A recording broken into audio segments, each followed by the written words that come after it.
చాలా అవసరం. ఈ సిద్ధపాటు అనేది ఎలా సిద్ధపరుస్తారు అని ఆలోచన చేసినట్లయితే అనేక మంది అనేక రకాలుగా బాహ్య సంబంధమైనటువంటి వాటితో సిద్ధపరుస్తూ ఉంటారు. అయితే పరిశుద్ధ గ్రంథమైన బైబిల్ ఏం చెప్తుందంటే, మరి బాహ్య సంబంధమైన వాటితో సిద్ధపరిచడానికంటే ఆత్మ సంబంధమైన వాటితో సిద్ధపరచమని పరిశుద్ధ లేఖనంలో తెలియజేయబడుతూ ఉన్నది. మనం చదువుకున్నటువంటి లేఖన భాగంలో 2వ వచనంలో నరుల కంటే నీవు అతి సుందరుడవై ఉన్నావు అని ఒక మాట వ్రాయబడి ఉంది. సుందరుడు అనే మాటకి సౌందర్యవంతుడు అని అర్థం.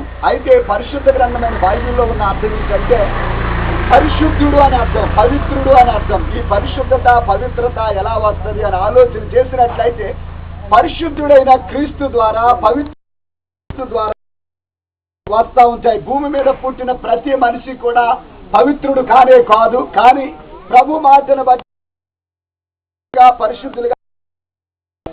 ఇక్కడ వాక్యములను మాట ఏంటంటే నరుల కంటే నీవు అతి సుందరుడు అయి ఉన్నావంటే పవిత్రుడు అయి ఉన్నావు అని మొదటి మాట పరిశుద్ధాత్మ దేవుడు తెలియజేస్తా ఉన్నాడు. తర్వాత మాట ఏమిటంటే నిన్ను ఆనంద తైలముతో అభిషేకించి ఉన్నాడు అని ఈ వాక్యంలో ఉంది. ఆనంద తైలము అనే మాటకి నిత్యానందము అని చెప్పాలి. ఎందుకంటే ఆనంద తైలముతో ఎవరైతే అభిషేకించబడతారో వాళ్ళ జీవితాలు నిత్యానందంగా ఉంటాయి. చాలా మంది స్తోత్రాలు చెల్లిద్దాం. హల్లెలూయా, హల్లెలూయా, హల్లెలూయా, హల్లెలూయా. ఈ సమయంలో సహోదరులు అమ్మగారు ప్రార్థన చేస్తారు, నేను ఆశీర్వదిస్తాను.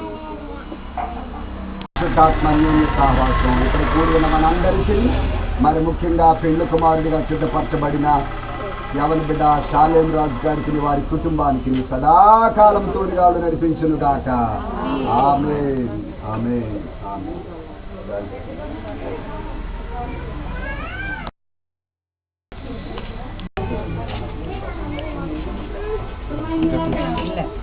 Sen